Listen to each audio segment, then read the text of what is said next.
You're very welcome to the Irish Political Roundup with me, Roisin Cleric. And me, Paul Brophy. Roisin, we've a very interesting show for our viewers tonight. We're talking about the subject of agriculture, which is one of the biggest industries still in this country. Some people might say it has difficulties and it has challenges, and tonight we're going to explore that. And we're delighted to be joined by outgoing Fine Gael councillor for the Callan Thomastown electorate area on Kilkenny County Council, Patrick O'Neill, who's also a part-time farmer, and by it's a real surf and turf type of program. We're joined by Patrick Murphy from the South Irish South and West Fisheries. He's their CEO, and he's also running for Ainsu in the European elections this coming June. So, gentlemen, you're very welcome to the program. Good evening, Paul. Thanks for having us. Good evening, Roisin. Good evening. Yeah, I suppose Pat, you're kind of a farmer on the ground. Things in agriculture is quite difficult at the moment because I was just reading there that the derogation on nitrates is to get smaller for Ireland now. I know you're a beef farmer, so it doesn't affect you to the same extent, but that's going to cause a lot of challenges.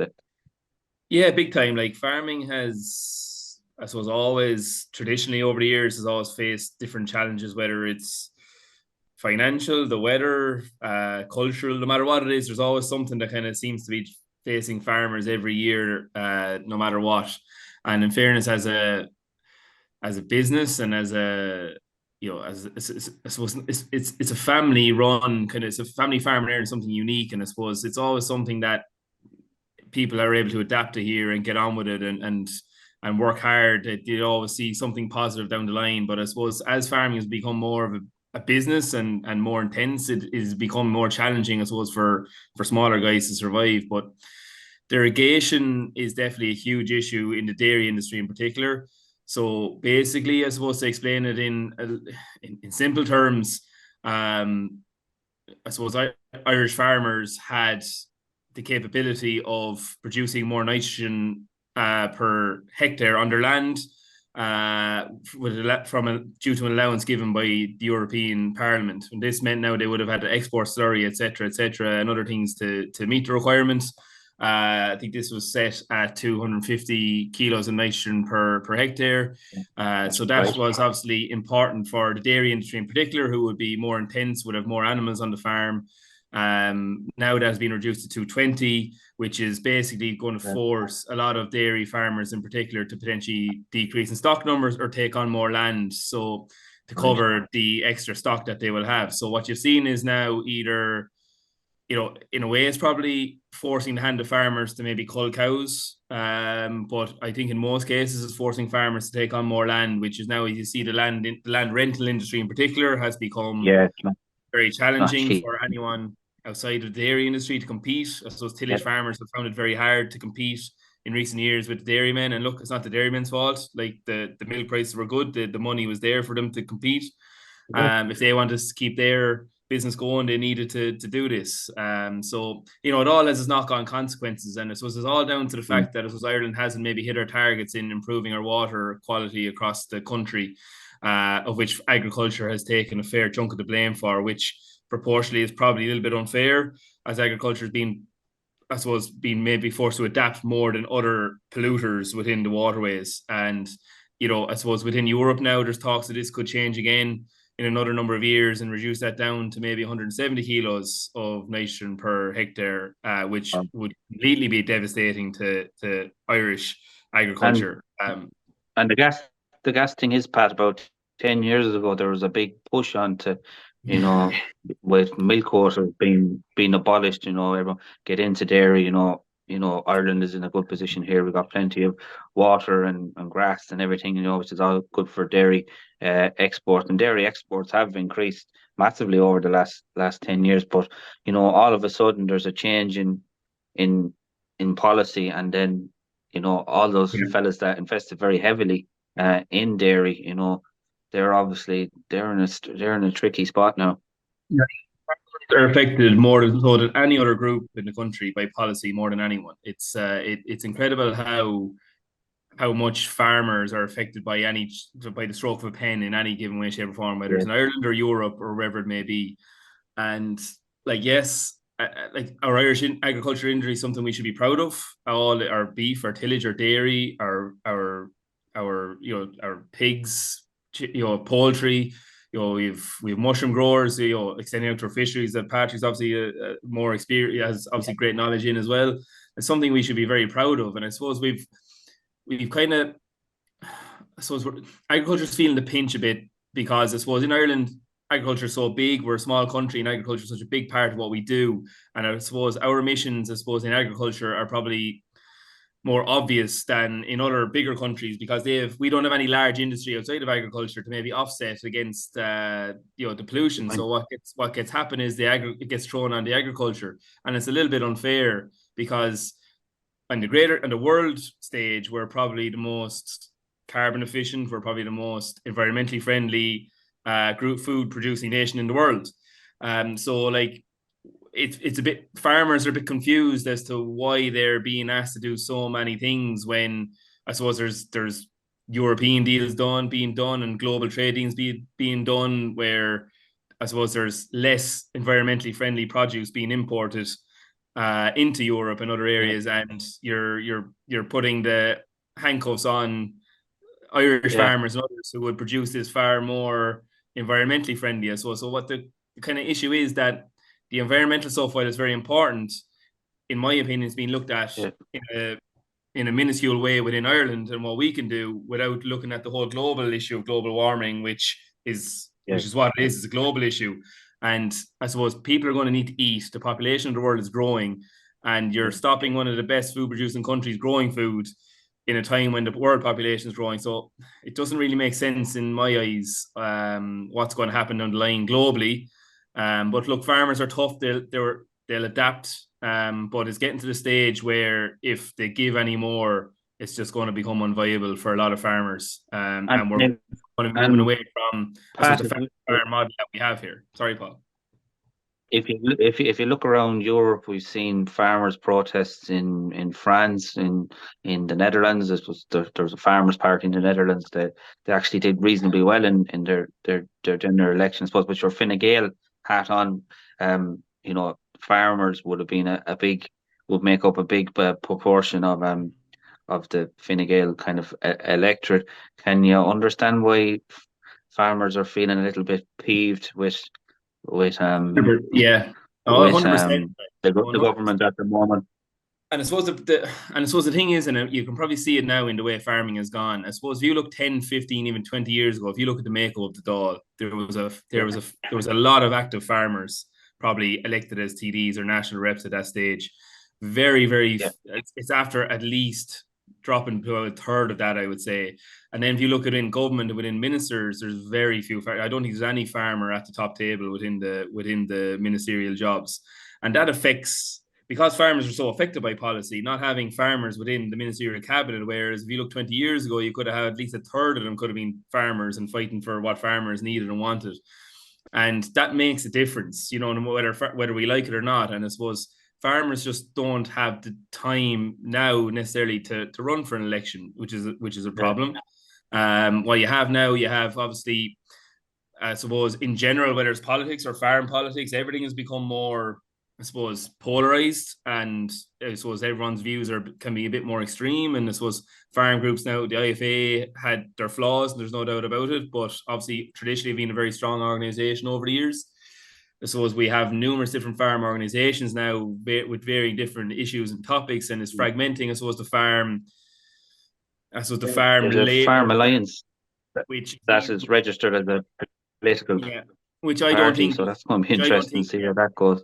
Which I don't think helps farmers either. I think a good strong IFA and the 3 or 4 organisations that were there traditionally, if they were working well, would be far better than having 10 or so organisations now knocking on the same door, coming with different issues that, from my own experience as a politician and as a farmer, and what I think making what we had work would be better. And look, there's no doubt the issues were very genuine, but I suppose it's gone down the path now where I think there's just too many there's too many groups now with certain issues, and it gets diluted, and it's easier for politicians to skip and jump and avoid, and for departments to skip, jump and avoid.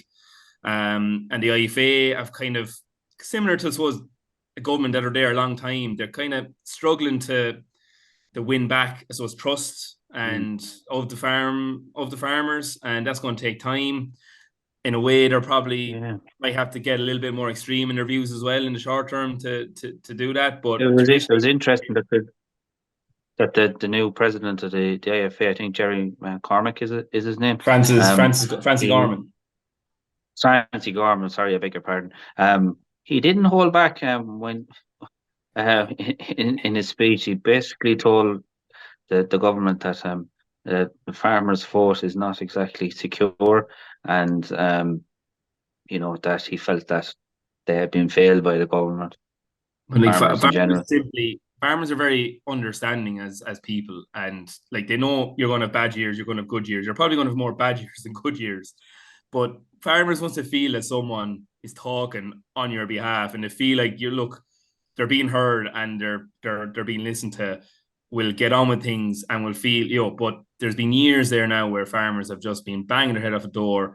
Like, nobody's seems to be getting or listening to what they're saying. Now they're being, I suppose, the scapegoat for a lot of the initial environmental challenges we're having, whereas a lot of the bigger stuff, water quality is the big issue for farmers, you know what I mean? And like, farmers have been changing their habits for the last 5-10 years regarding fertilizer slurry. Everything's been changing, like, it's been getting better, but water quality still isn't improving. And it's not because, like, that's not on the back of farming, because the farmers have been making improvements, but the other polluters haven't been making any improvements. I mean, they're getting worse, but the farmers are still bearing the brunt of that.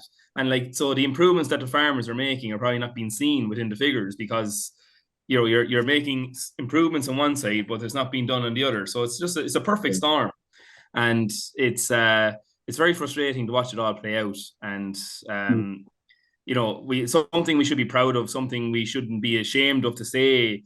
We grow food, we grow it well.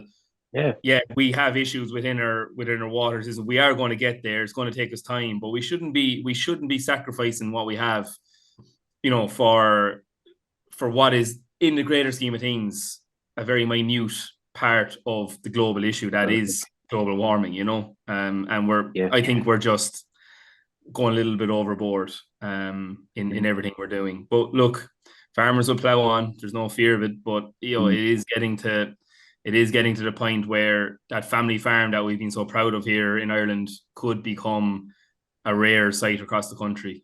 And for those to survive, it could get harder and harder. Absolutely. And Patrick Murphy, you're sitting there very patiently.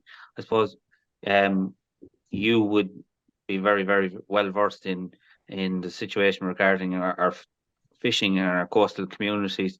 I'm sure you can relate to a lot of the things that Pat is saying about the family farm, being under serious threat, because you've seen a couple of fishing boats being decommissioned and the impact of that. Yeah, thanks, Paul, for having me on, and Roisin, and it's good to hear somebody like Pat with passion. I'm a little bit disturbed that the likes of that man would think of leaving the political scene, as he said, that there isn't enough representation of common sense that's there. So I would hope that he might reconsider. I know everybody has their own political and personal issues. Like myself, I'm lucky enough, my youngest is 16 now, so I can enter the political spectrum without fear of interfering too much with my family and rearing them. But look, just to come back, let's inject a small bit of common sense into this discussion, right?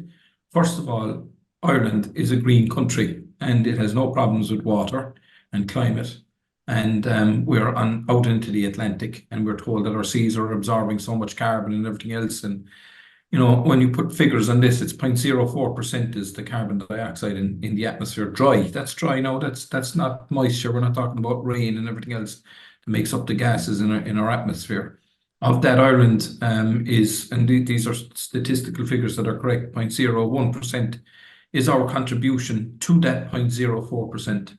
And then when you look at, what they're blaming is the farming communities and that we've too many cattle. Well, like this is a fact, and these are all scientific facts.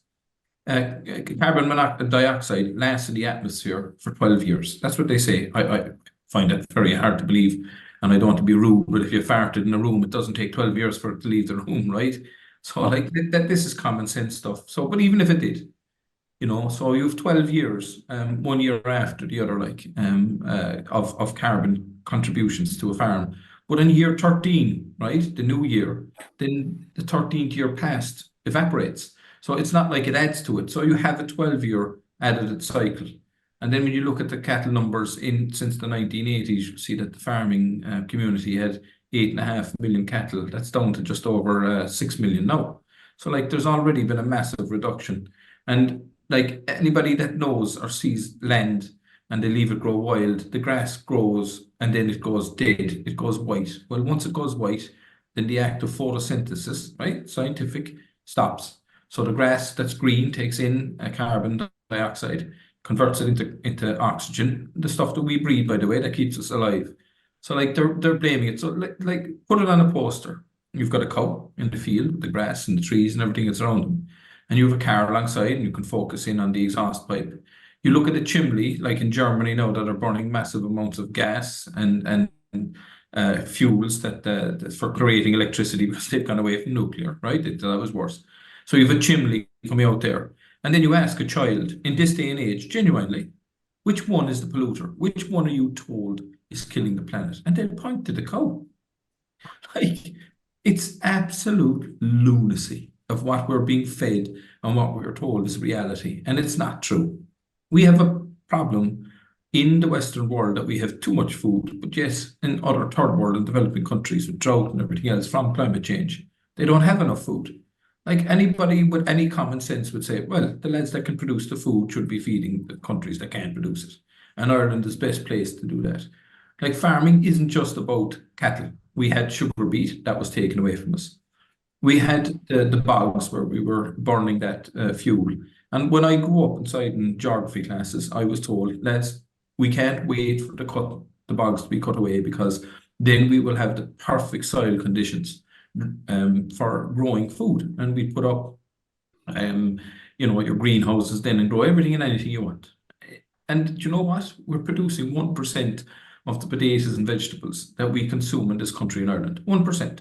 The greenest country in the land. So like they're talking about, we're going to help farmers and diversification. It's not. This is the truth. What happens is, and I'm over in Europe at the moment, and I spent the day inside the Markets Advisory Council that covers all aspects of the markets in Europe.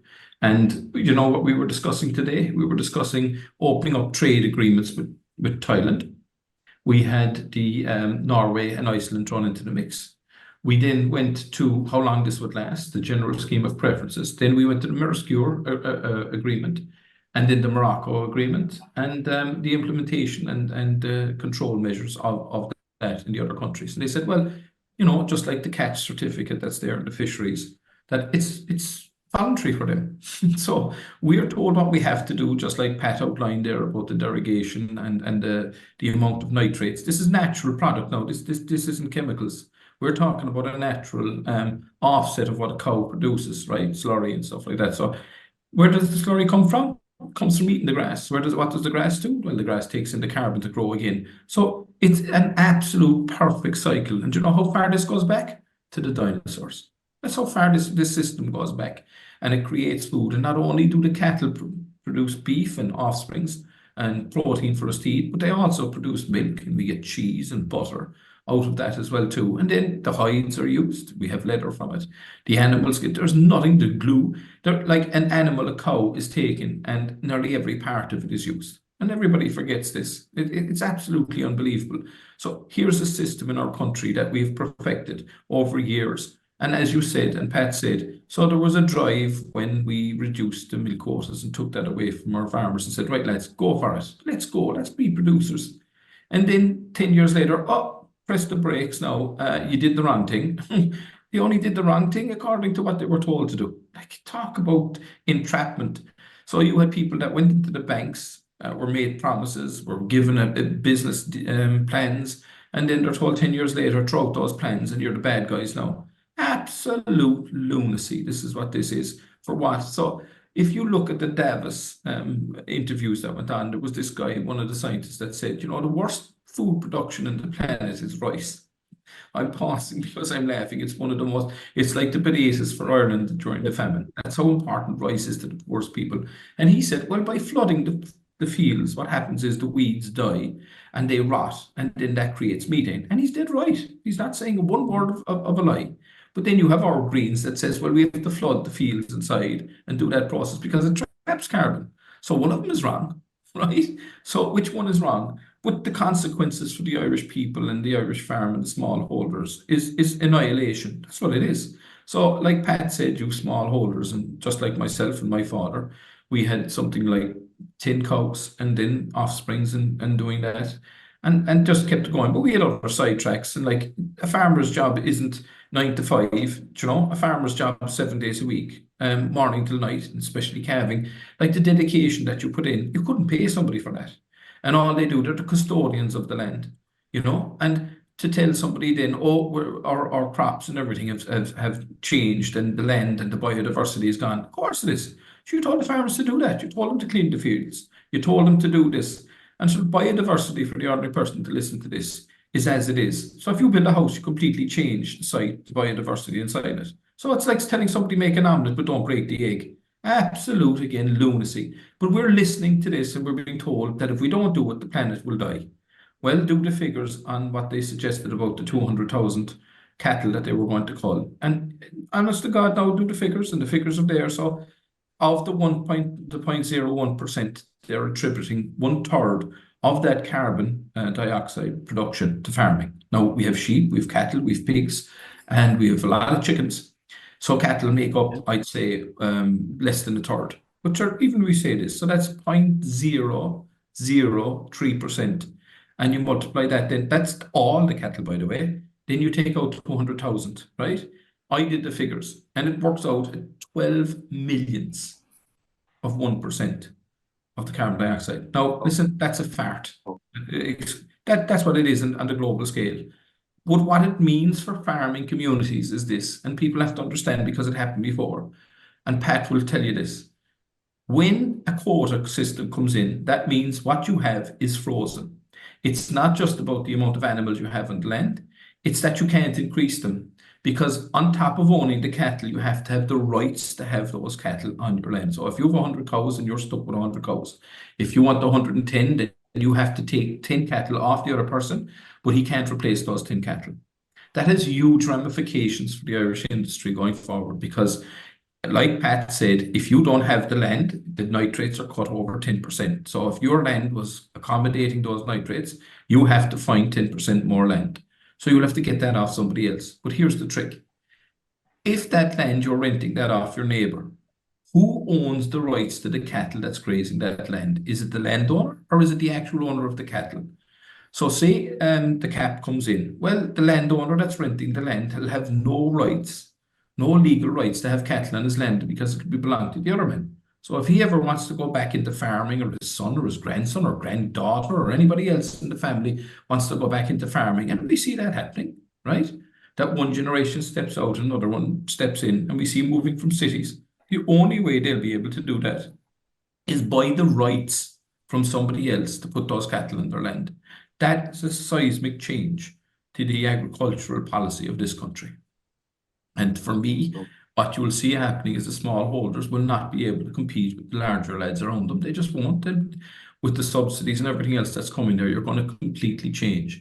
So the likes of me and my family, I can't see us being involved in agriculture, not in that way. It'll probably be trees or something else like. Now, the last bit I want to say about this.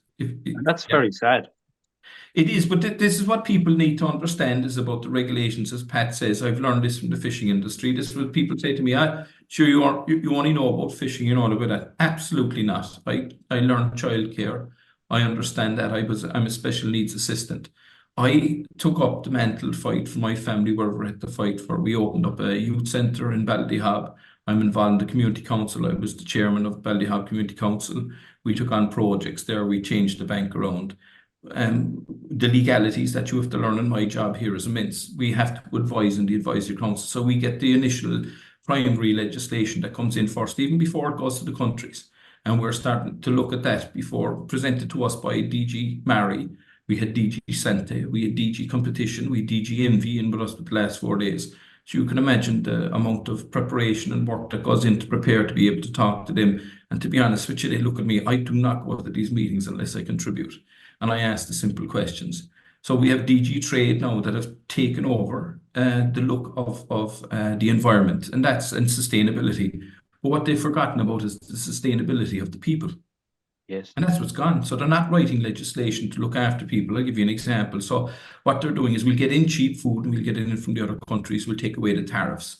So you heard about the Brexit TCA deal and that England were afraid that they'd be hit with tariffs, and the French cheese makers and winemakers were afraid that in reverse they'd be charged tax on their goods to go into England and the car manufacturers. So that's what the TCA deal was about, which was removing trade barriers between them. Which are the trade barriers are there to stop cheap products coming into our country. This is why Brazilian beef and everything will be coming in flooding, because they don't have the same legal requirements and regulations to govern what they have to do in their country as we have to do here in the regulations. And this is what I want to warn people about. It's not just about what's happening now, it's what's coming down the road and the regulations that are coming in. And if you don't have people that understand these regulations and really don't understand them, like, then you're going to be snowed over and it'll just be impossible for you to continue. There was 3 pieces of paper needed on a fishing boat when I started: your license, your code of practice, and your license to fish. That was it, 3 sheets of paper. Now in our organization, we have a folder full of all the legal documents that have to be there and the requirements that are increasing and increasing. So at the end of the day, a fisherman would have to fill in an electronic logbook on the fish he caught, the types of fish, the gear he used, the area he caught them in, and the quantities, and where the quantities of fish are and how they're separated below inside the hold. That's the end of every day's work. That's what a fisherman has to do before midnight.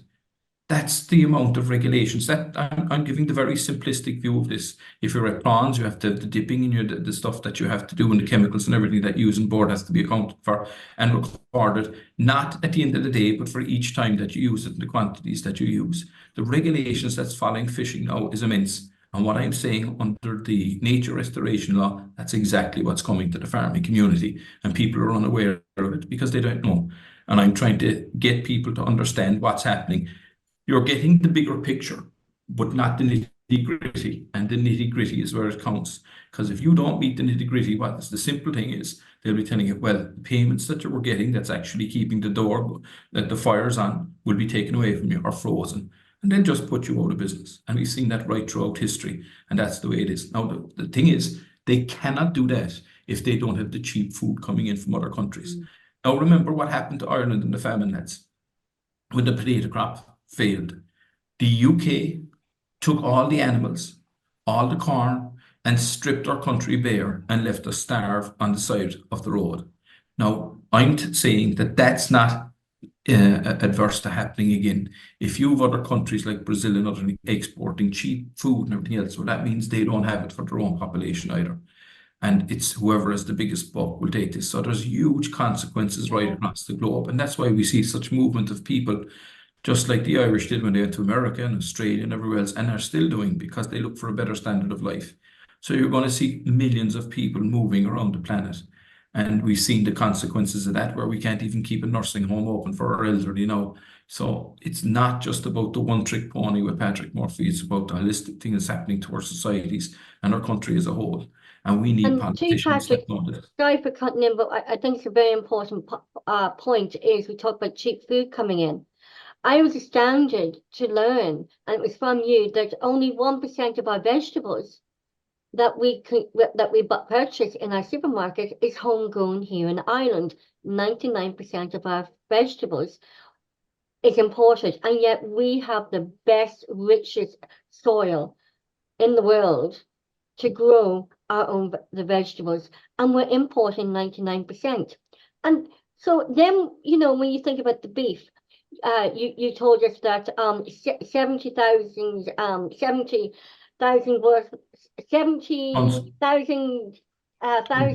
kg was imported of beef into Ireland. So we're not even providing the Irish consumer in the supermarkets with homegrown Irish food. So there's there's an issue here that do the consumers, a question to the both of you, do the consumers here in Ireland, like the ordinary women going into the supermarket, do we realise that we're not buying Irish products? Yeah, well, the reason why they're not buying Irish products is because if you bring in beef and you cut it up and label it here, it becomes Irish, the Irish flag goes on it. So there's an issue with labelling. Again, in Europe, we're looking for farm to fork, Green Deal, you know, that these are traceability issues. And as I said, they're all pointed at the European producer, but not at anybody else. So you see, it's not a level playing pitch. They keep saying that we're going to be on a level playing pitch. I'll just give an example of that now today that I heard. So Morocco. So I'm an aquaculturist as well, and we grow mussels. And Spain produces around 200,000 tons of mussels a year in around their coastal communities, and France something similar, right? Ireland, I'd say maybe 50,000 tons, you know. Morocco is after upping their production from 160,000 to 300,000. So if they flood that into the European market, they'll absolutely destroy. But like they can produce this for a fraction. There's no, like for us to get a young fella now to go working on a mussel farm, you're talking 140 euros for the day, like that's the minimum, you know?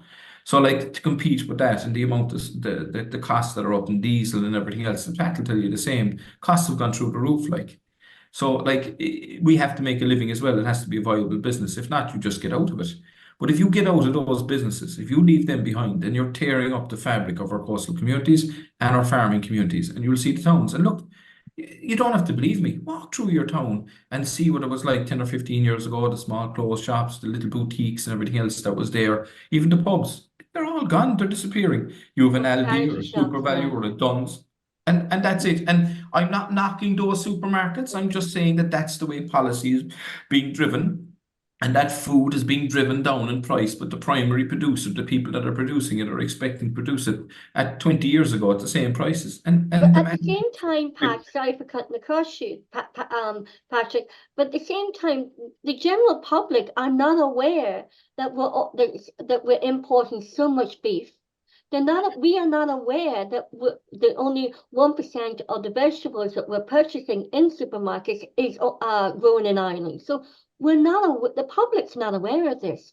So yeah, but like, if you look at flour, even for instance, like in the percentage that's brought in, and we're told that we can't grow the proper grade of corn to grow and wheat to grow or to mill the flour. This is what's happening. Like, so we don't have any mills. Yeah. So like we tore up our infrastructure, and we're even still talking about it, ripping up railway tracks around the country where most people are trying to put them in, and then they're saying, well, we have to look at public transport and everything else. The model is broken, but it's broken by the lunatics, and I call them lunatics. No more about it. Like, doesn't make any sense. And like you'd see in my industry, you hear about overfishing and everything else, and that's not true. And we have the evidence of it. The way that the system operates. Yes, might have a bigger quota at the end of the year, but we swap something else out and we only take it for somebody else that has it to spare. But yet the NGOs and everybody else accuse us of overfishing and killing the ground and everything else. Yet we've been fishing for hundreds of years. We're fishing the same grounds. And the easiest way to explain that, Roisin, is that if you go down to a boat, right? If I bought a boat in the morning and I went down to the other fishermen and I said, listen, lads, I want your data. I want your digitization of the places where you're fishing. Give it to me there so I know where to go fishing. They'd laugh at you. That's prized. That is the hunting ground. Why would you give away your cherished spot? It's like even an angler going into the river knowing where the best place of the run of the fish is. Like, he's not going to tell everybody else why. There's 100 fellas around him. So, but that shows that is constant. That unless something interferes with that's nature. That's how it goes back. We have people telling us lies, misinformation and disinformation, and then they accuse us of doing it. It is frightening to what's going on. Like, how come the public is not aware of what's going on behind the scenes? No, we don't know. Pat, how do beef farmers feel about so much beef being imported from Brazil when Irish people think we're buying Irish beef? You mentioned the consumer, and I don't mean this in a bad way, but I think the consumer has a lot to answer for in a lot of this as well. Because very few people actually understand where their food comes from. All they're focused on is price, the cheapest price possible in a lot of cases, and it is expensive to feed a family, there's no doubt about it. And that's why you see a lot of farmers have to receive subsidies in order to keep food prices down, let's say, in order that was the idea of the subsidies, and what farmers get a lot of criticism for because they get subsidies, blah, blah, blah. But the reason for that is to try and keep food prices down for people to be able to afford to eat good, healthy diets. But, you know, you talk about vegetables. Vegetable growers are so rare across the country nowadays, because if you go into the supermarket, what are you paying for vegetables? Absolutely nothing. Like, how can somebody in Ireland grow vegetables and compete with that? Like, they're not, I don't know how vegetable growers do it in Ireland. I'll be honest, I couldn't do it myself. I couldn't figure out how you'd make money. Unless you have a direct contract with some of the big supermarkets. That's probably the only way, which most of them seem to do. Like, so what you're seeing is imported vegetables here that are cost nothing to grow abroad are coming in, and that's what people are buying because they want to pay less money for their food. Same with the beef. I worked for Bord Bia for 5 years as a farm auditor, doing the quality assurance inspections on farms. Loved the job, meeting farmers day in, day out. Yeah, had to fail a few every now and again. Didn't take any pleasure in it, but you know, the scheme was there to, I suppose, improve standards, and to the idea of it, I believed in the principle of it, to improve our image abroad for our beef, our dairy, our food, to be marketable, to compete and to be the best in market across the globe. But the farmers haven't seen the benefit of it, the backing of it. The same questions are still being asked. I think when did I finish that job? 7-8 years ago. So even over 10 years ago, you know, farmers were starting to lose faith in that scheme. And it's just a tick box exercise now for farmers. It's just do it. They don't really see any benefit of it. They're not really getting, there's a few bonuses and beef prices for it, but it's not going to make or break you. It's kind of, again, it's something that lads are tied into, because if they're in the dairy side of it, if you're not Bord Bia approved, you won't be able to sell your milk. In most cases, similar to beef, not as severe, but you can kind of get around it. But factories could turn around and tell you, we're not taking your cattle unless you're quality assured, but they'll take them when they're stuck for cattle, no problem. So like, it's but the consumer, go back to the consumer, like, yeah, like, see how people digest their news. Like, farming, I suppose, has always been there traditionally in the background in Ireland, but the problem is, I think people are getting further away from a farmer in their family nowadays. Generations are moving. So you look at your generation, you're probably maybe you could have an uncle or an aunt or something, or a few uncles who are farmers. If you look at people younger than me now, they might have their granduncle or granduncle might have been a farmer. And it's people are getting further away from a farm. And the understanding is just not there. And look, I understand people want cheap food. And look, importing beef, the reason it's supposed to be export so much for beef is because it's a quality consumable product, and we can achieve a premium for it globally. And I have no issue with that. It's great to be able to do it, because it means beef farmers like me and others are hopefully getting a better price for it. Look, we'd love to get more. We should be getting more. That's a battle for another day. But, you know, the reason why we're importing beef is because our beef is technically better quality, and that's why it's being exported, and we're taking in some of the other stuff. And there is, Patrick mentioned, traceability issues for sure. Like, stuff is coming in and it's being labeled as Irish when it's not necessarily Irish at all. It's just packaged here, and it's a clever kind of way of getting around it, and for people to think that they're supporting Irish agriculture, when realistically they're not. But I suppose there's a reason why. Yeah, look, I don't have a huge issue with it in one way, because it means our beef is doing well abroad. Potentially it's going somewhere, we're getting a premium for it. But I think, agricultural groups and organizations have been trying for years to try and communicate with consumers and people as to where their food comes from, and to spend more marketing campaigns, more money on it. And it just doesn't seem to get in. And next thing, you drive down the road and you see a big billboard of a cow and a calf and some vegan sign on it saying something slanderous about farmers and how they treat their animals, and be like, you'd be wondering what way the world is going. Because, like, you know, if I've no doubt if a farmer put up a sign about a cow and a calf and milk and this and the other, there'd be complaints made take it down. You know what I mean? It's just the mind boggles. The woke society is what I call it. The woke, you know, we've become too woke and too. Again, I'm practicing what I'm preaching. I have an egg man and a potato man, and I said to him, "Can I buy my vegetables off you?" And he says, "You can't source them, the vegetables, because it's all been changed since COVID." I'm paying a little extra, but it's worth it. I can taste it in the eggs. You see it in the eggs. They're fresh. farmed eggs, you know, fresh eggs. The potatoes are nice and flowery, as my granny used to say, and they're not going into water. But, you know, is the consumer's need for cheaper vegetables, you know, that has probably been fed and marketed through marketing campaigns. Oh, come in and, you know, carrots today, 29 cents for a big bag of, but we're actually doing more harm to ourselves, because surely fresh carrots can't stay fresh for that long. And they talk about environmental friendly, but it costs as much to ship all the food over as what it, you know, so it doesn't make sense, all this climate change, environmental friendly, when bringing over the beef, shipping over the beef, I'm sure that costs more in fuel and everything else than what it was to actually just buy a homegrown beef and vegetables. Yeah, well, you see, coming back in that, Roisin, you're right. But if you go to those countries, there's people hungry there. So, like I said, that's being exported to the higher markets. And as Pat says, there's a massive quality here. Grass-fed beef is the best in the world, and it's the most environmentally friendly way of doing business, because you're growing grass that can't be used for anything else. And the minute they eat that or you cut that, new grass grows. But for that to grow, it has to take in carbon. That's the plant food on top of the other nutrients. And that's why nitrates coming from the cow that you're spreading on the land goes into that. Now, of course, it's then you're restricted. So we're involved in aquaculture, and we have a classification for the bay monthly. It's called the Shelson test. Every month we send away a sample through the Sea Fishery Protection Agency to the Marine Institute every month.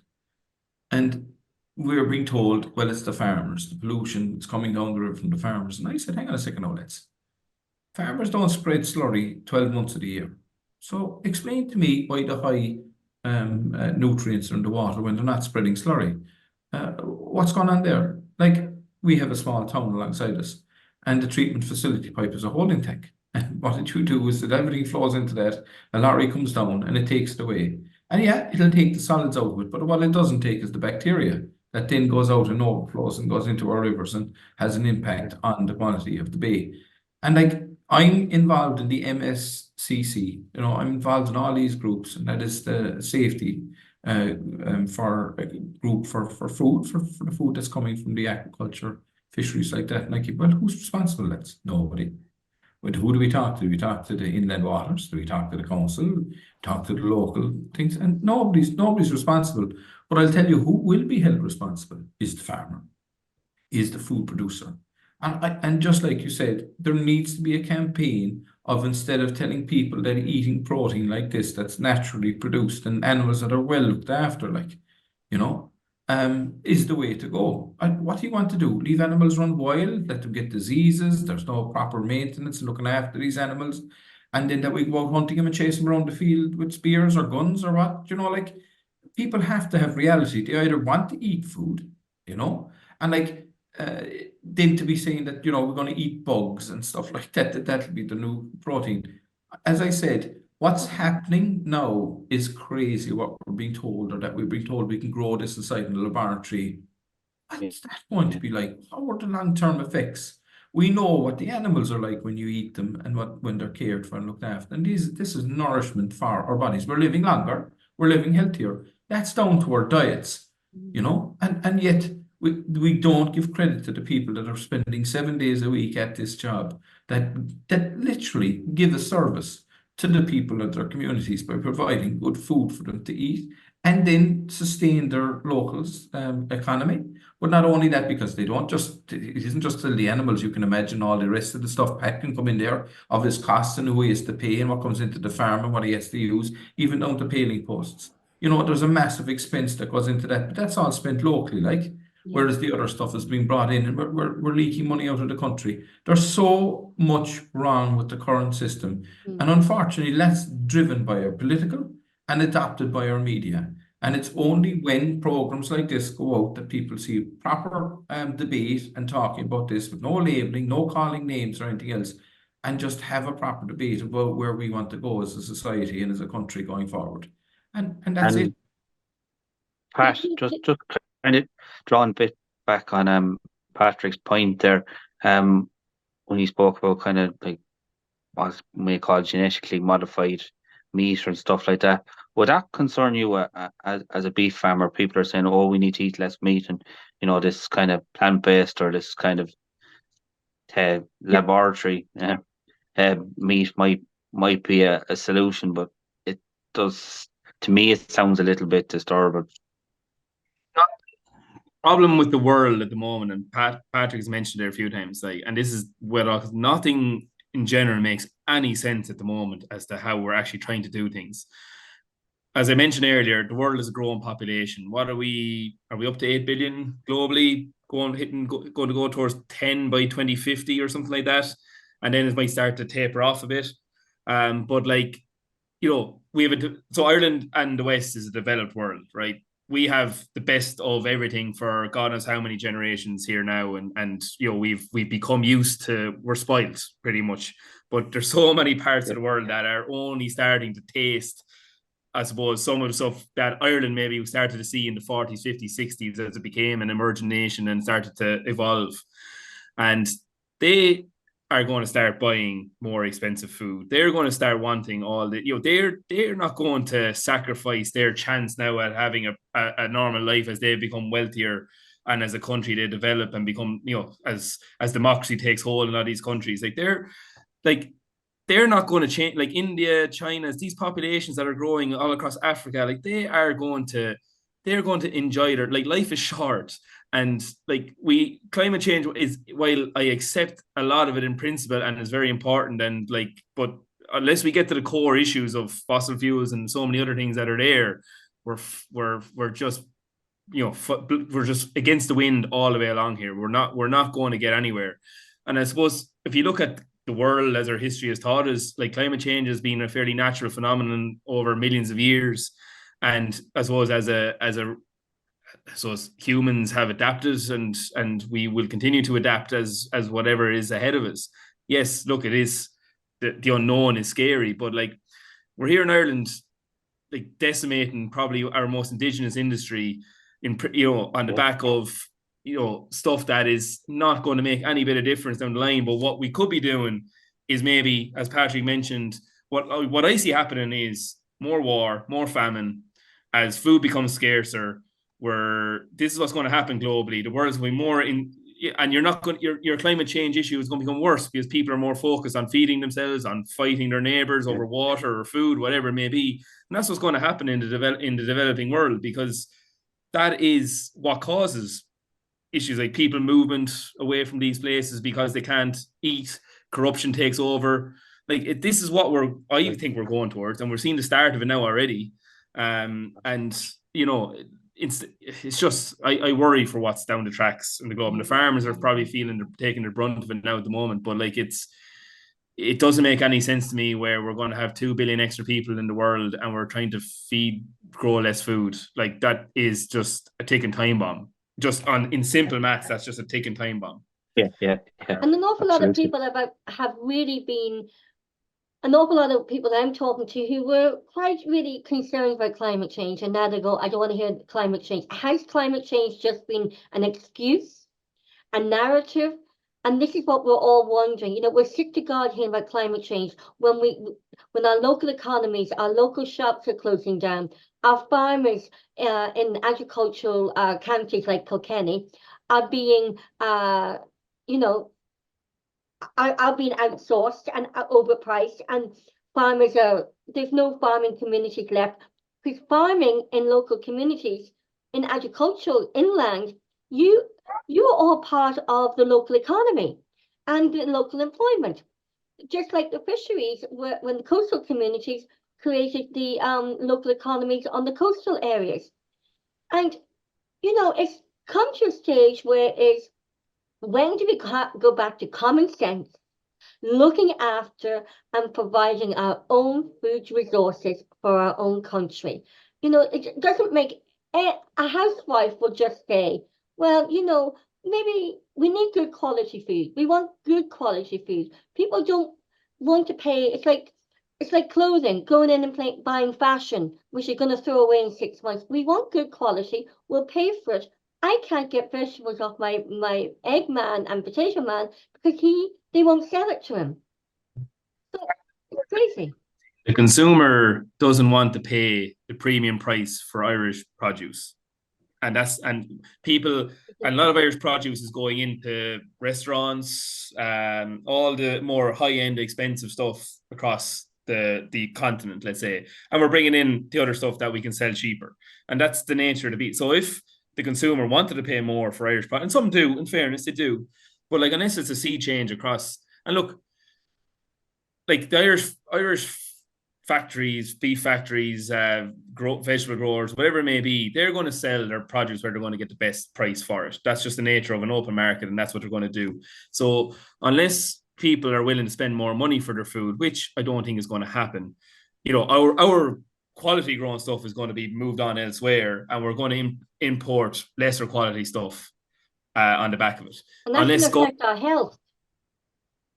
Exactly. And you know, and the only way that will improve is if, let's say, government maybe subsidize some of the homegrown stuff to stay and be sold on our shelves, because, you know, that's just the way it's going to. That's the market, and that's the way it is. And the consumer is, at the end of the day, like, going to drive things. My next question is: farming is not becoming financially viable. Children are not going to take over the farms from their fathers or grandfathers. What is going to happen to the farms? They're going to be sold off. Are they going to be bought by big corporate farming manufacturers where there is no local farmers and local communities left? Can I come in there a second, Roisin, because I just want to touch on something that Pat has said there. Right. So Pat, without realizing, it's just verified, without targeting it, we produce the best food in Ireland. It's top end stuff. And the reason why it's top end stuff is the way that it's grown. It's not magic grass, it's grass. It's the way we feed our animals, you know, and it's environmentally secure and sound because it's grass and it's everywhere. And what you do is you grow the grass and you feed the animals and that, and very little supplements goes in. Where in other countries, they're house cattle and they're not fed in grass. They don't have the grass that's there, and they're inside. So we're talking about free range versus what's going on here. But that's the first point, right? The second point is that farmers, of course, because of the unlevel playing pitch that's there and the higher costs that they have, and like, you can ask Pat this, you can buy a ton of fertilizer in one country where they don't have the same income here. It's way cheaper. It's the same fertilizer. But here in Ireland, they charge a premium for it and the price goes up. Why? Because they know the farmer needs it and they know that they can gouge the price out of them, right? And not realizing that day is coming to an end as well. You're asking about the future of farming. I think it's really critical that people understand that farming isn't just about farming. It's about our heritage. It's about our traditions. It's about keeping the touch with the land and the custodians of the land. Because, as I said, and if you don't believe it, look at undeveloped sites in cities, right? Look at the jungle that's inside there with weeds and everything else that's grown inside there of all. Like, that is not productive land. That is a waste. Do you know? Like, even if they gave it over to local communities to plant apple trees or some sort of things. Like, we had Eamon Ryan during the COVID saying, listen, lads, the time to do now is go painting your houses and put in the window boxes to feed yourself. Yet that seems to disappear after COVID. Why aren't they going to the schools and actually doing this, or garden plots, and getting people to go feeding? Because it sounds like pure sense to me. At least, you know, when you're in a viable, as Pat says, growing carrots, that's a business. You have to pay for everything. If you don't make money, you go out of business. Whereas people, when they do it for a bit of pleasure, whatever else, they get the mental health benefits and they get the vegetables and stuff as a bonus afterwards, because they don't have to sell them to make a living out of them. They have the free time to do it, and the seeds don't cost that much. And that's why they're able to do it. But like, we don't see any of those programs that are there are linking in the actual reality to the next generation or where the food comes from. And as I said, you're seeing ads, like Pat said, up on the side, animals and it's animal cruelty and everything else. And you're actually savaging the people that have fed people, the countries and around the world for decades. And suddenly these are the bad guys? Well, you have to ask yourself, well, why is that happening? So I'll give you a theory of mine. The NGOs in this country's budget is 6 billion euros. 6 billion euros. That's a lot of zeros, right? So doesn't that incentivize people who need to keep the fear going, because that's their job? They sell fear of the planet is going to end and this bad by rubbishing other people. Why? Because they get a little income out of it. That's their living. So they're incentivized to do this because that's their job. And it's anti the other people on the other side. But what needs to happen is you need people at the top, the politicians, to sift through this misinformation and disinformation and be responsible. And like Pat said, we're losing that connection with our political system. We're not electing the people like that. I don't know why. I don't know too many people that would be able to do what a farmer does. He certainly wouldn't take it on and want to do it getting up in the morning, 6 or 7 o'clock, or go out or get a phone call in the middle of the night. The cow's calving. You have to get up in the middle of the night. Nobody does that. It's 9 to 5. And you see people, oh, we don't even work 4 days a week anymore. We do the 4 days office and it's more productive. And oh, Jesus, do you know what? We'll stay at home for another couple of days. So nobody would take on the role of the farming communities or the fishermen in this country. They wouldn't. A fisherman is away for 2 or 3 weeks constantly in the month. They come back and they see their family and they're off again. They put more time in than the guards or the police or the Navy or anybody else. There's no other commitment that does that. And they lose birthdays, weddings, family events. You know, they sacrifice their lives, and before they know it, then they're sore and crippled from being thrown around the place in the seas and nothing there to help them then after the end of it. It's like you've done your service. There's no twice your wages or big pensions for them at the end of it. Like, you know, these people, and they have to make it as they go along. And if they don't make it, they don't get it. There's no help there. So I think there's reality is lost. And the only people that can bring reality back into this, and there's only 166 of them signed it all. That's it. And they're not exercising their responsibilities, the Irish people, and not being fair to the Irish people, and not being fair to the rural communities where they come from. What shocks me is that they keep getting elected. The likes of Pat now, I don't know why you're leaving, Pat, but you're a word of sense, whatever political party you're in, that doesn't matter. It's the sense that you were saying here tonight that people they shouldn't let you go. It's as simple as this. They should be forcing you to stay and to keep that sensible there, because sense and reason is leaving politics. It's gone. So the lunatics that are telling you that it's better to eat bugs, to grow insects, and this is what they're broadcasting like, because that's better for the planet. It's lunacy. But it's even more lunacy, Patrick, when politicians don't even know the definition between a man and a woman. And that is the people who actually, they don't, and they're arguing all about this and other things instead of, it's like smoke screens and mirrors, distractions and diversions.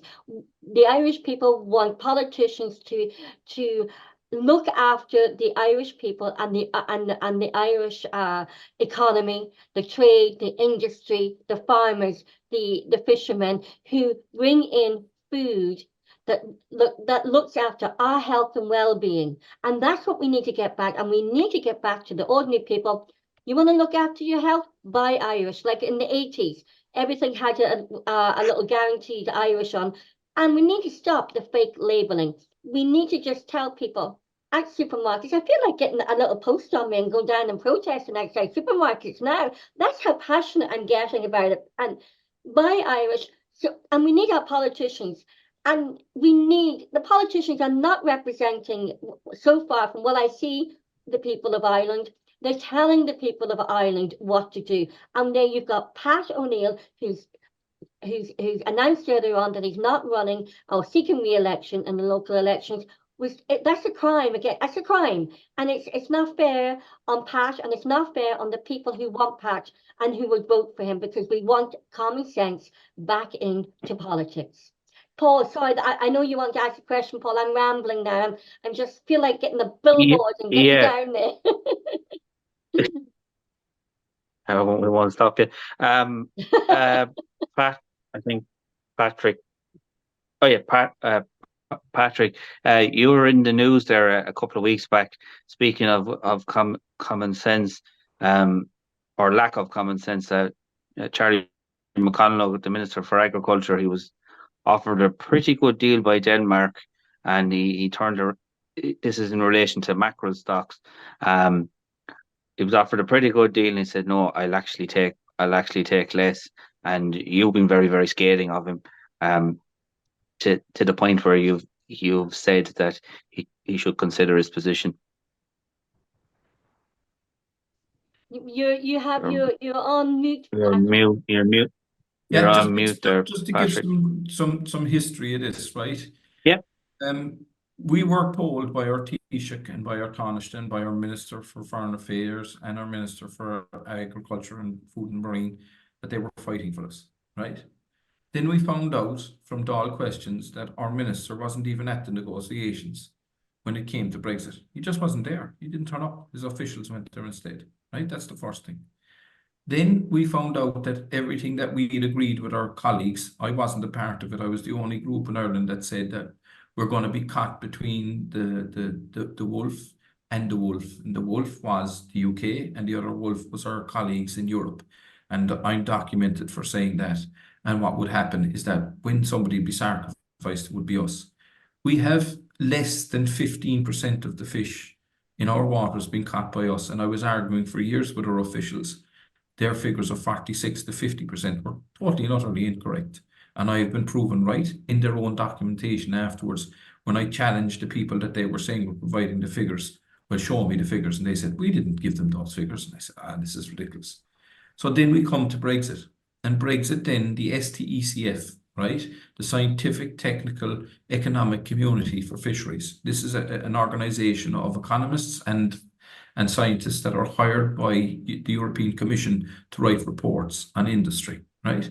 And they came up and they said in their report after Brexit, the actual payment that Ireland paid to England in real terms was 40% because the other countries were giving paper fish. In other words, they weren't catching the fish, so they could give what they didn't have. They didn't lose anything. They still had enough fish because they had so big a share they couldn't use it. So 40%. So then we said, well, when these figures came out from the Commission's own reports, the Minister put together a task force. And in that task force, all industry came together to make recommendations. And the only one that the government adopted was decommissioning. Now, we fought very hard to get money from Europe and we got a BAR fund, Brexit Adjustment Reserve Fund from Europe. And just to put this in context, there are two funds in Ireland at the moment. The BAR is about to run out. But you have the European Maritime Fisheries Fund. That comes every 7 years. We get around 250 million of that, and the government tops it up with another 140 million. But the overall fund for that is 6 billion, right? So we get around 300 million out of it, right? But in the BAR fund, because of the acknowledgement of the damage that the BAR, that Brexit did to us, we got over 20% of that fund. 20%.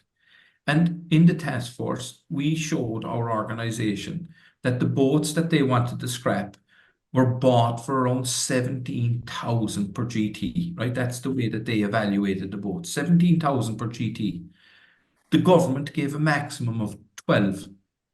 That's a shortfall of 5,000 per GT. And that was the maximum. And no boat could reach the maximum because the way they wrote the criteria, the maximum you'd get was around 10,000. So this is a government that had free money from Europe, free money, and that could have given that to the industry for their losses. Now, I'm only talking about repaying what they had actually paid into the industry.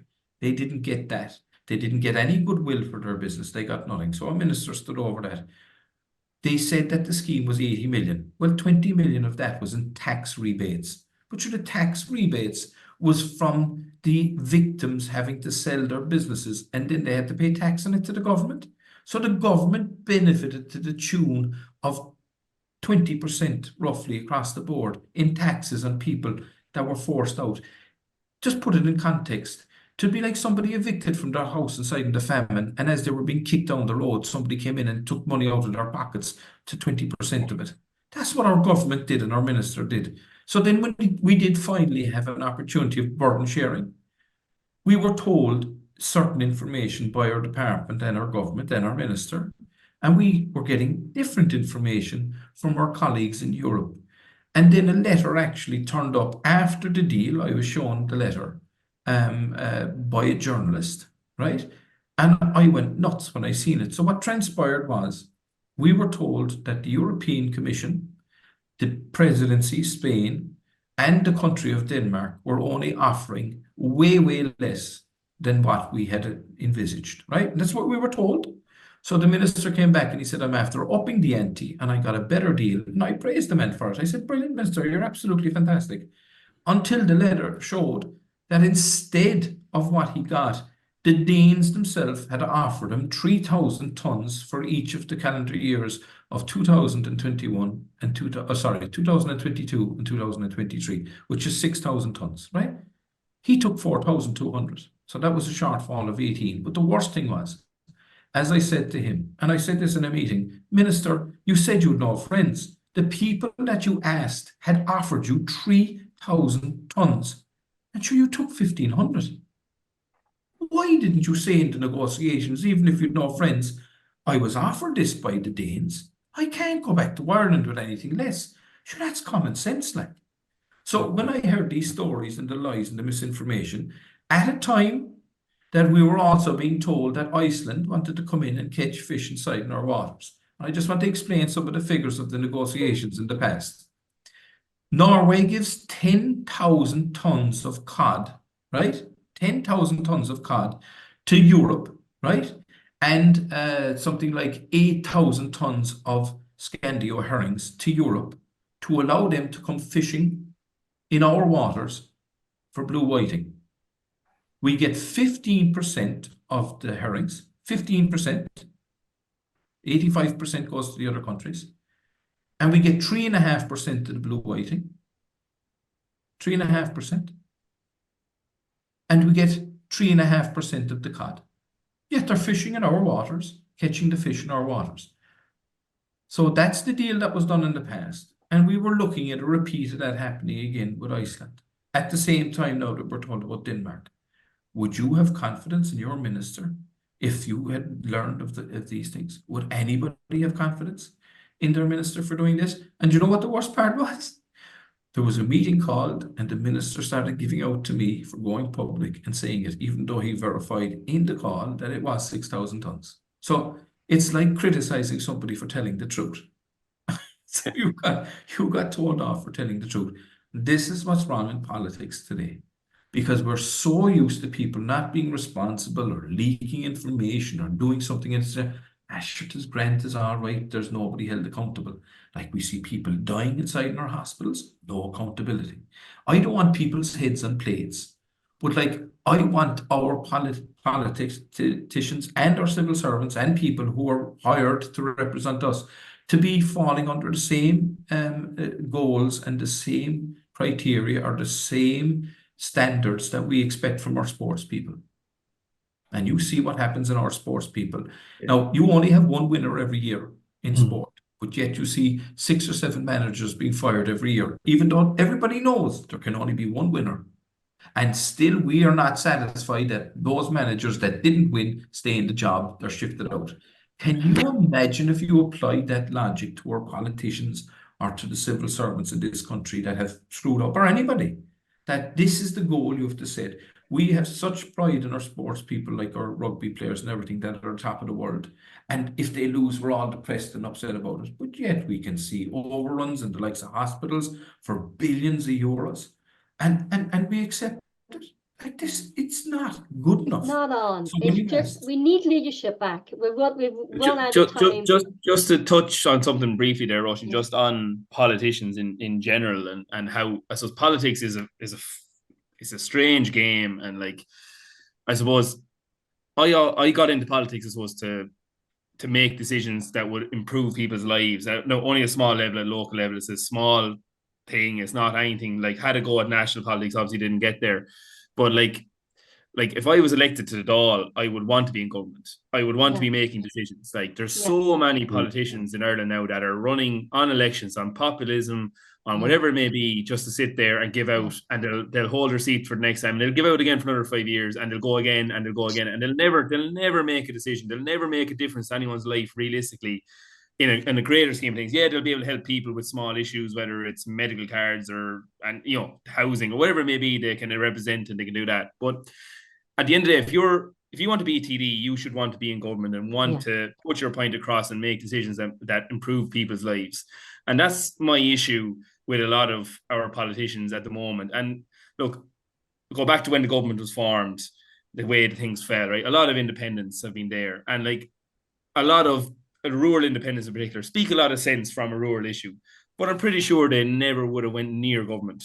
And the problem is, and that's what bugs me with them, because like if they wanted to make a difference, they could have got together and been that Green Party that are there now instead of letting the Greens in. But they've let the Greens in now, and they've got great time kicking them off from the sidelines, and they'll probably get extra votes the next time. But like the next time will come around now, will they put their money where their mouth is? I don't know. And this is the problem. There's too many people that are happy to sit there on the fence and say a lot of the right things, but will not go in there to actually make that decision, because they will feel it will ruin their chance of being elected the next time, and they're actually having to make the reality of the situation is it's never easy to, budgets are there, it's never easy to make certain decisions. It's easy to say it from the outside, but the inside is a lot more difficult. But you need voices in there that are going to bring a bit of reason and negotiation and at least achieve some of what you're trying to do that will improve things for people.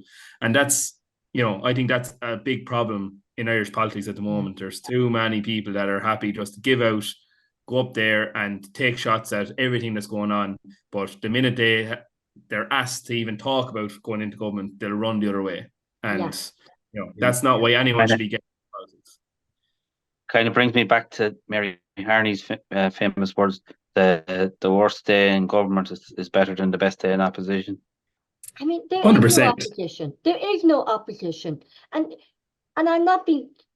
There is no opposition, and that's what everybody's all given up. If we had what we need good, strong leaderships in every party. There is no strong leadership. There is no strong leaders of any political party in there, which has more a political party. That's what people want. And I'm going to say it here.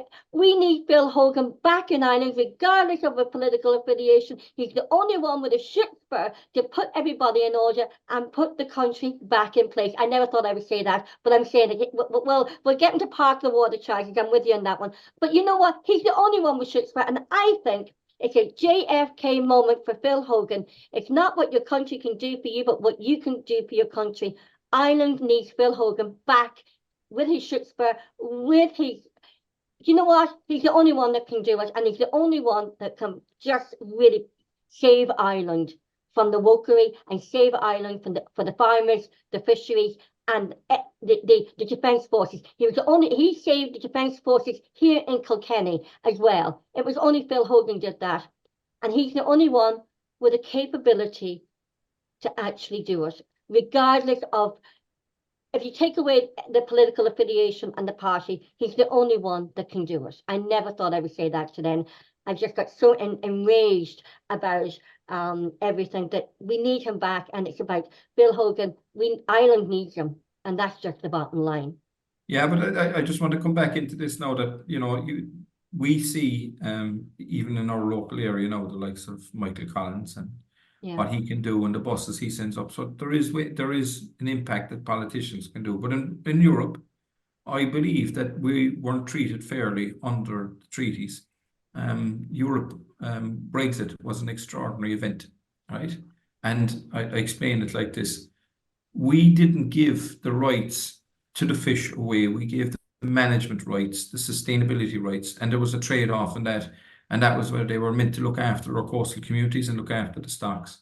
Well, I know people might see that this is alien, know what I'm saying, but we've zero tax in a lot of species in a lot of areas around our coastline.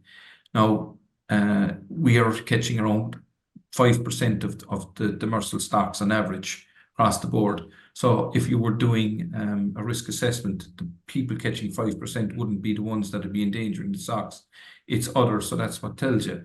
So I believe that Europe has breached their own European laws, and it's like going into a courtroom. That's why you have courtrooms, difference of opinion. And if you're sitting inside listening to them, you listen to the first fella argue, say, oh, he's at one, then you come in with the second fella. It's the same in Europe. We don't see that. Like we don't see, we're seeing nothing coming back, only the regulations and the directives and the laws coming back from Europe. And it's only when they come back in that we hear it. So I'm going to give you a shocker. What I heard today, the Mariscure agreement was agreed in 2019. It's done. There's no changing it. The only thing that they're tidying up is the human element, like sustainability, the environment and the workers' rights and stuff like that, tidying up around the edges. But the main part of the deal is done. Yet we hear our MEPs coming back going, oh, I'm working hard on the Mariscure agreement and everything else. That's a blatant lie.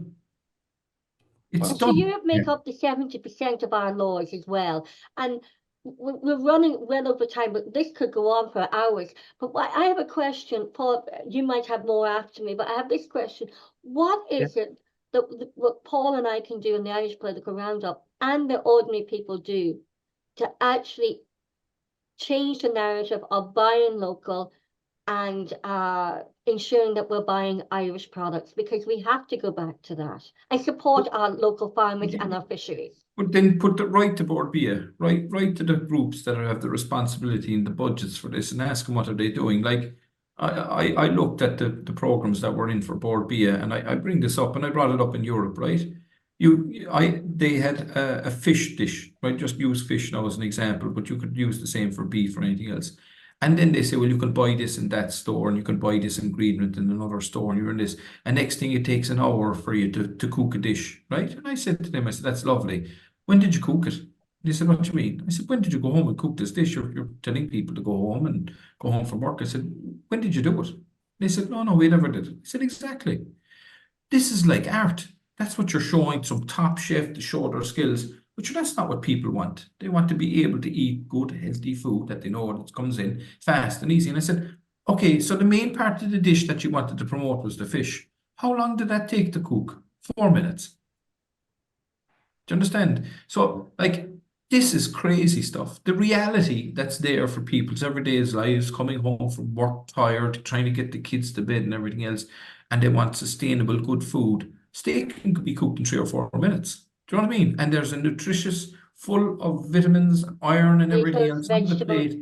Yeah, and the vegetables 10 to 15 minutes. Yeah. That's what we need to start showing people, is what can be done quickly and make their lives easier, and where to get that. And as Pat says, you have a choice of this beef or you have this beef. Why is the difference? This is better for you. There's more nutrients. It's better grown. It's better for the environment. It's local grown. It's a local carbon footprint. We're not being told this, Roisin. And I think that if people knew the facts, then they'd make the right choices, because it's not just about that. And one last thing, just bear with me for this. And I said this the last time we were on. Fishermen land €100 worth of fish. That fish is taken by the fishmonger, and he sells it on for €200. And then he gives it on to the restaurateur, and he sells it for €400. But all along that chain, there's a percentage taken out in taxes. So by the time that fish is sold for the third or fourth time, the government actually gets the full value of what it was when it landed first, if they're getting 30% of it from each one. And if you take that out of the chain, you're destroying your economy. And it's the same for farming. It's not just focused on the end result of the food. It's the contributing factor that's that. And when that farmer goes to the fella that fixes his tractor, well, that man that fixes the tractor goes in and he buys his bread or his groceries, or he buys something else locally. That money is circulated around the economy. So before that euro ends up disappearing, it goes through 10 hands. So that euro turns into 10, but 10 different people get the value of that. And this is what we're losing in our political side. They're just blinded by the environmental debate, and they're not looking at what it is for people's lives and how it impacts them. And we need reality back in our politics, and we need people that knows what it's like to get up in the morning, as our Taoiseach said, and go to work. Well, we need people who knows how to work with their hands and know how to create and how to build, not just shuffle paper. Pat O'Neill? Yeah, I think while we'll go a long way to help, I suppose, rural communities and farmers and fishermen and everything that goes along with it, is just people to step back and think of where the headlines they see, the news that they digest, where they get their news from, and just have a think about things instead of, and I suppose just not reading just a headline, actually step back and think about these things logically and what effects it may have on your neighbor who may be a farmer, or who, and what effect that will have within your community. Like, there's no doubt there's bad farmers out there. There is bad farmers, as in any industry. There's bad versions of there's bad fishermen, I'm sure, that are going where they shouldn't be going and pulling fish from wherever it may be. You do get those guys, and they give everyone a bad image. But 99% of farmers are working their hardest to do what they do for their love of what they do, the love of their animals, their families, their communities. Like farmers are so intertwined through their communities that only people even realize. If you go down to any local fundraiser, the first men you'll see down helping out, first families down there helping out are nearly always farming families. They're always the first to throw their shoulder to the wheel to do anything. And they just need to see support in some way, shape, or form. Like you see sensationalist like articles, TV programs, like RTE haven't helped in certain things they've thrown out there that, you know, definitely there's issues. I won't go into specifics. Definitely there's issues there. But some of the stuff and the facts they threw out there were completely off the wall and stuff that wasn't even relevant to Irish farmers, but Irish farmers were getting tired with it. Like, you know, it's just when we have something good, we just seem to, as Ireland, it's just whatever it is in us, we love to kind of not want to be good at certain things. And I don't know what it is. Like, we're fantastic at farming, at agriculture, at fishing, at everything like that goes along with it. We should be extremely proud of it. And we should tell people to go away when they come at us saying you need to do this and do that. We said, no, we're proud of it. We're going to sell our produce as it is. It is the best in the world, and we are the best of what we do. And we should be singing it from the rooftops, and not to be letting ourselves kind of feel like we're, you know, I don't know. It's just, yeah. We need you two men we need you two men representing us at political level, regardless of, you know, people think, oh, politics. We need the right people in the right positions, representing the right departments and representing the people of Ireland and the business and all the whole communities of Ireland. You know, Patrick, I'm so sorry. I'm so sorry that you're leaving politics. It's been near enough to, going down and doing a protest outside your house from Fine Gael for letting you even. I appreciate all the lovely words and stuff, but look, it's for now. It's just not doable for me. And we appreciate that. We do. And like, I've no doubt. Like, it was a hard decision. I've no doubt it's something I will look at again in the future if I'm lucky enough to be elected again. Like, I don't see it being the end, but for now it's the right call for the time being. And I'd love to stick at it. I'd love to be at national or European level, because I think that's where you're going to make real change. Yeah. But that's another, and best look to Patrick going forward. At like, I've ran in a general election and I can only imagine how hard that was, but a European election is just a complete monster altogether. You know, that's not an easy campaign, and you know, best luck to you with it. It's yeah, and it's a different animal, and I'm sure the costs and everything go along with it. Like, it's not, and that's the hard part. People don't realize that in politics, that taking that next step is expensive. You know, it's all about, if you're new and you're not out, you haven't been out there before, you're trying to get out ahead of existing and sitting politicians who have, you know, the paycheck behind them. It's very, you know, at the end of the day, money talks, marketing, everything goes along with it. So it is quite hard for people to you know, you need a bit of luck in politics to make that break as well. And for people to give you a chance. But it's, you know, for now it's goodbye in June the 7th, I think, is the end of my term, but I wouldn't say it's forever, I'll be honest. Good. I'm glad to hear that, because we need that common sense. And maybe you'll be the leader of Fine Gael one day. No, I'm being serious. It's that common sense we need. Happen? I don't know, but it's nearly easier to be leader of do your own thing these days. Anyway, we'll see what way things go. Yeah. I better say nothing, because if I say too much, sometimes less said, easy mended, and I'm just so enraged tonight. So, and before you go, lads, look, you asked what can you do? You're doing it, but you share it and talk to people, and if they like what we're saying here, if it makes sense to people, that's what we're hoping. Pat, the only thing I'm hoping for now is my little notoriety from fighting the Russians and stuff like that people know me. I constantly ask this question to test it. I just say, right, name your MEPs in your local area. I've yet to meet somebody that can name all 5, bar one young fella that I met at an agricultural show that he said, listen, I'm into politics, I follow it. But not one other person, even politicians, couldn't name the MEPs that are there, you know. So that you put me on the spot. Could you tell me now genuinely, and you're in the Fine Gael party, right? That's something that your MEP has done for Ireland in the last 5 years. To be honest, like, I get a lot of and this is the thing, I do get a lot of their emails and their newsletters and the stuff, and I do meet them at events, but like, be honest, I don't pay a whole lot of attention to it. Because I'm so busy with other stuff, and life is what it is. If it doesn't necessarily affect me, that's not a criticism. No, and this is an honest. What I'm just saying is that people don't realise the importance of an MEP in Europe, because that's where the legislation is originating from now. 100%. It is an extremely important role. Yeah, and this is having real effects. And as I said, the nature restoration law hasn't even come into play yet. People don't realise how much that is. And it's down to interpretation, and it's down how that regulation will be read. It's like going into a courtroom. It's like being in front of the judge. We've had judges' court cases where one judge has ruled completely opposite or looked at it differently. And the way I'll explain it is very simple in my own life. When I built my own house, I put in for planning permission, and I put it into the planning officers. And when my architect came back and he said, Jesus, you were turned down. I said, oh, balls. I said, what happened? He says, he didn't like the shape of the windows and the design of the windows. And I said, oh, yeah, sure, change them. I couldn't give a monkeys about the windows. Change them to what he likes, put it in. I said, fine, change the drawings. And he said, well, And I said, what do you mean, well, What do you mean? And he said, just change them. He said, yeah, but you see, if I change the windows now to what he likes and I submit it again, the other fella that's inside, or the other planning officer, likes the windows that we just put in. So he said, if I change them and put them in and the other fella sees them, he'll shoot you down. And you're opening another kind of. Exactly. So what I'm saying is this, Pat, is that's the same in Europe.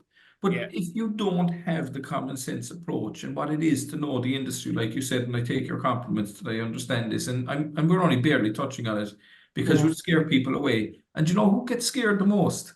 The MEPs, when I'm trying to explain something to them. And like, we kept the Norwegians out of our waters with the help of our MEPs, but we had to educate them first.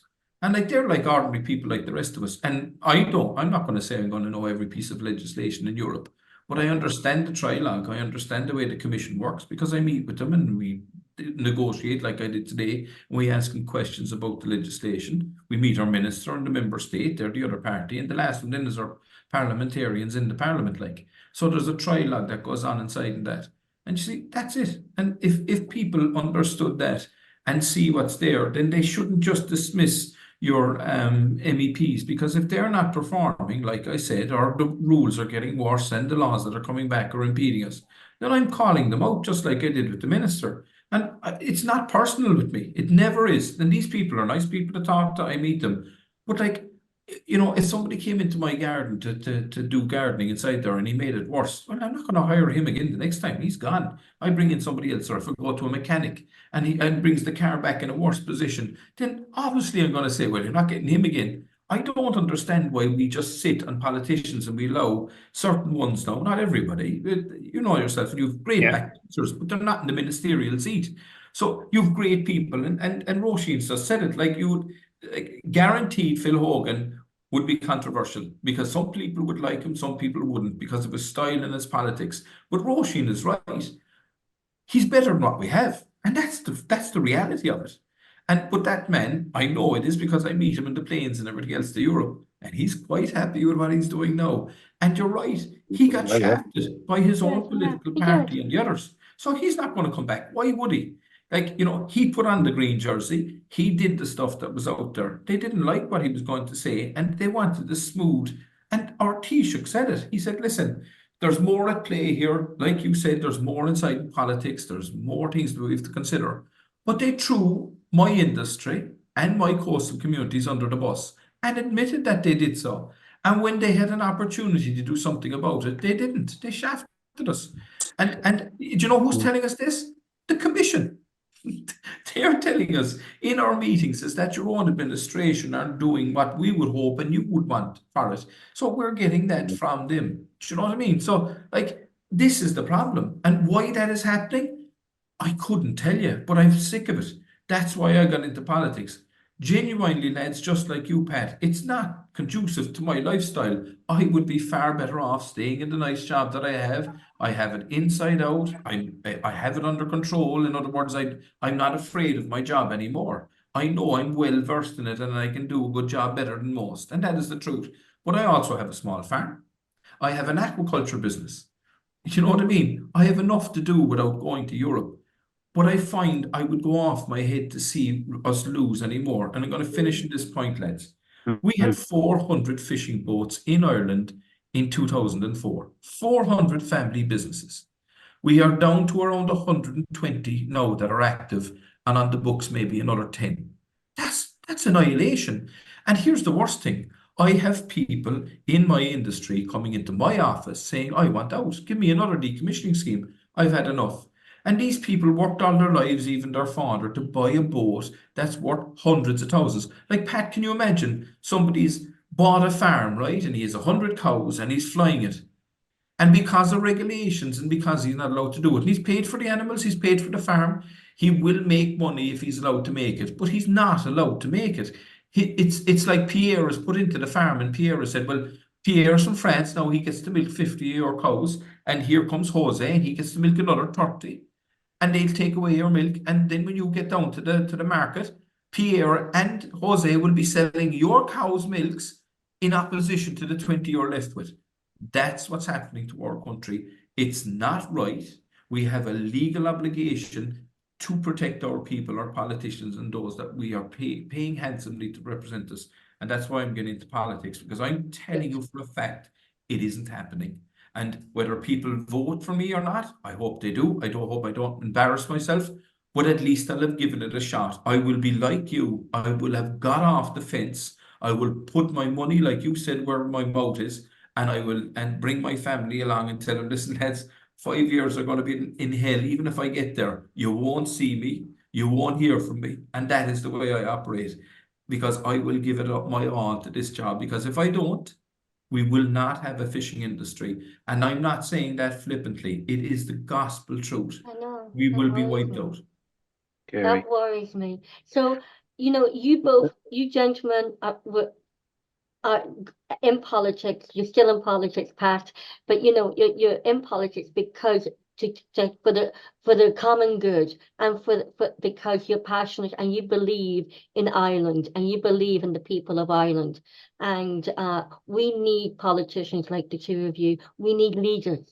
And that's what we need. So, and Bill Hogan doesn't want to come back. He doesn't need to come back. But you know what? Maybe the people of Ireland need him to come back, because we need him to come back and save Ireland. And he'll go down in history if he comes back, like Michael Collins, a hero. And wouldn't it be great if another Fine Gael man came and took over from Michael Collins? And I'm non-political, but what I want is the right people in the job to do the job.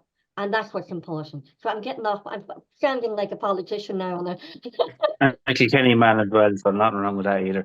Well, I'm a Derry girl.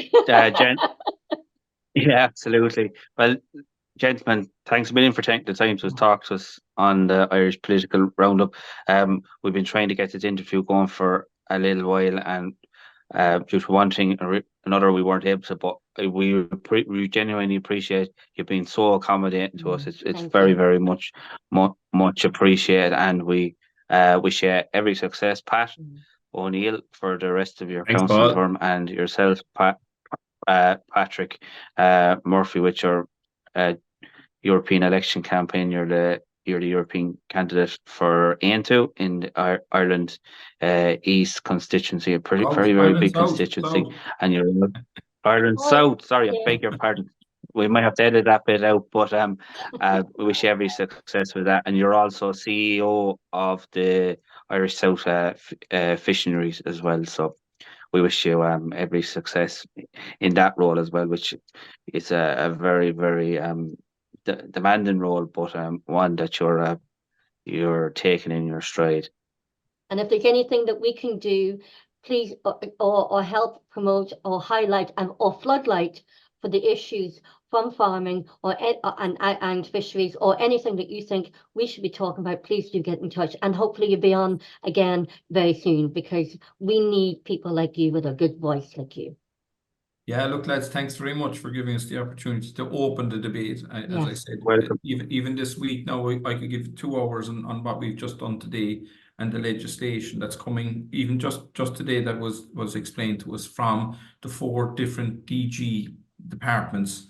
of the Commission. 4 different ones were in speaking in front of us today, making presentations of what's coming down the trap, not just for Ireland, but for Europe. And I'm talking about international trade and everything else. Like somebody said to me, Ash, you only know about fishing. I wish it was, because it would be a lot easier. But like the head is full. But everything, all aspects of rural life is where I want to be. I know the cities. I grew up in the town as well too, so I understand that. And into sport, and as I said, a community activist. I trained in childcare and youth work, and they're my qualifications as well as nautical.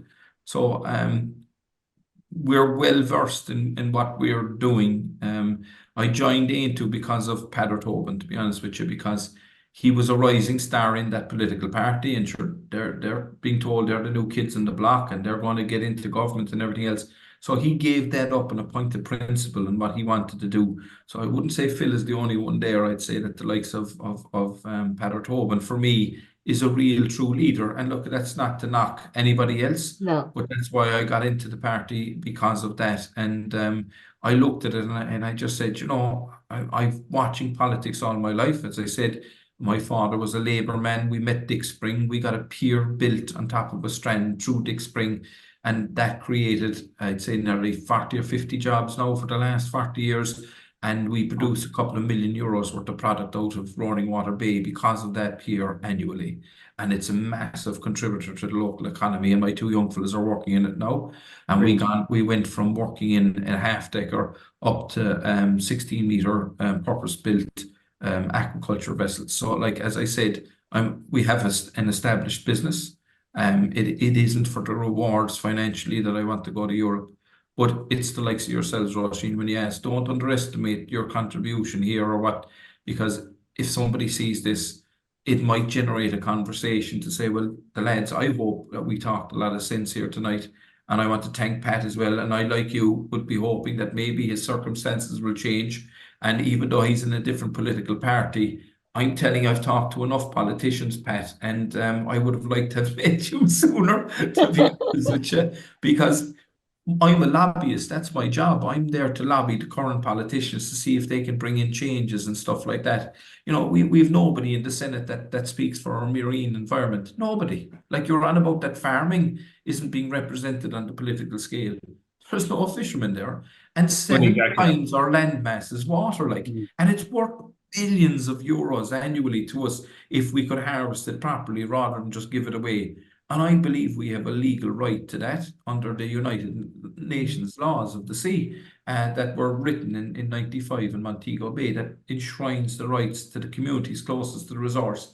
But we seem to be putting that aside and saying, well, we'll go with the European law. Yet the European law, and I can tell you, adopts all these international laws, just like the international law of employment, the ILO. So we bring all those legislation in, and we have to make sure our lads are legal right across the board in everything that they do. It's like being a solicitor, to be honest with you. It's another hat that we wear because we have to. It's the most regulated industry on the planet. I was told there's more regulations attributed to fishing than there is to run a nuclear power plant, and that's not a joke. That is the truth. But anyway, lads, listen, I enjoyed it tonight. And just to add a note to close off with, we've a lot of respect for Patrick O'Neill. He's really, you know, I do, and give him his credit. He was the very first one to stand up and give a definition of what a woman is, and to stand up for the helping getting legislation through. And you know what? It takes a lot of courage to do what he did. So we do have a lot of respect for your party leader, Patrick O'Neill. I always think I'm pronouncing his name wrong. I probably am. Spot on, Roisin. Thank you so much indeed for taking the time to talk to us. We really appreciate it. Thanks, Paul. Roisin, best of luck, Patrick, with your appreciate the time. We might see you around Kilkenny, sure. Yeah, That's we might. I was up there all right with the local candidate, but they kind of keep me under wraps too at the same time. I will invite you all. What I'm hoping, lads, genuinely, is we're going to have another event. So you might spread the word. In May, we're going to bring up the votes that are left to just show the people again what we lost, what is still there, and what we could potentially lose going forward. And it would be a crime to see that fishing would not be an Irish industry anymore. And if people say that, well, he's talking rubbish, I am not. I'm telling you the truth. 80% of the crews that crew our boat are not from Europe. They're not even from Europe. We can't get local people or even Europeans into the boats. And what that means is that there's nobody to take over. There's no there's no next generation to come into the boat. So it's not about the resources outside. It's that the industry is so overregulated and it's just impossible to operate inside it, that you'll see other countries coming in. They're not expected to do the same. And we've plenty of videos, you can see it out there, that fish is thrown straight into the back of a lorry belonging to another country, no inspections, no nothing else. So just trust me, lads, when I say we have a fight ahead of ourselves for as a country to keep our natural resources, and that includes farming.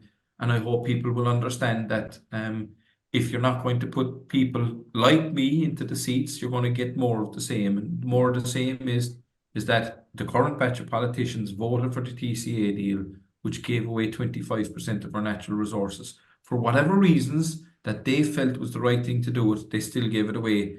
And I'm afraid that that'll continue, and we just won't have an industry left if we keep going to where we're going. Gentlemen, thank you so much indeed. Very much. Appreciate your time. Thanks, Dad. John.